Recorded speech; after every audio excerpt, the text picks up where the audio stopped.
കേരളത്തിൽ ഇന്നും ഉയർന്ന താപനില എന്ന് മുന്നറിയിപ്പ്.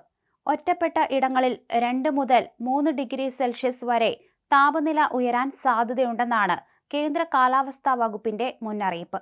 ഉയർന്ന താപനിലയും ഈർപ്പമുള്ള വായുവും കാരണം ചൂടും അസ്വസ്ഥതയുമുള്ള കാലാവസ്ഥയ്ക്ക് സാധ്യതയുണ്ട്. സംസ്ഥാനത്ത് ഉയർന്ന ചൂട് റിപ്പോർട്ട് ചെയ്യപ്പെടുന്ന സാഹചര്യത്തിൽ പൊതുജനങ്ങൾക്കായി സംസ്ഥാന ദുരന്ത നിവാരണ അതോറിറ്റി ജാഗ്രതാ നിർദ്ദേശങ്ങൾ പുറപ്പെടുവിച്ചിട്ടുണ്ട്. ഉയർന്ന ചൂട്, സൂര്യാഘാതം, സൂര്യതാപം, നിർജ്ജലീകരണം തുടങ്ങി നിരവധി ഗുരുതരമായ ആരോഗ്യ പ്രശ്നങ്ങൾക്ക് കാരണമാകും. അതുകൊണ്ട് പൊതുജനങ്ങൾ ഈ നിർദ്ദേശങ്ങൾ പാലിക്കേണ്ടതാണ്. പകൽ 11 മുതൽ വൈകുന്നേരം 3 വരെയുള്ള സമയത്ത് നേരിട്ട് ശരീരത്തിൽ കൂടുതൽ സമയം തുടർച്ചയായി സൂര്യപ്രകാശം ഏൽക്കുന്നത് ഒഴിവാക്കുക. പരമാവധി ശുദ്ധജലം കുടിക്കുക.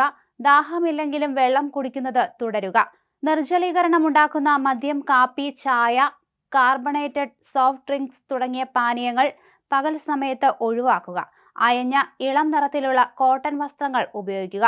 പുറത്തിറങ്ങുമ്പോൾ പാദരക്ഷകൾ ധരിക്കുക. കുടയോ തൊപ്പിയോ ഉപയോഗിക്കുന്നത് നല്ലതായിരിക്കും. പഴങ്ങളും പച്ചക്കറികളും ധാരാളമായി കഴിക്കുക.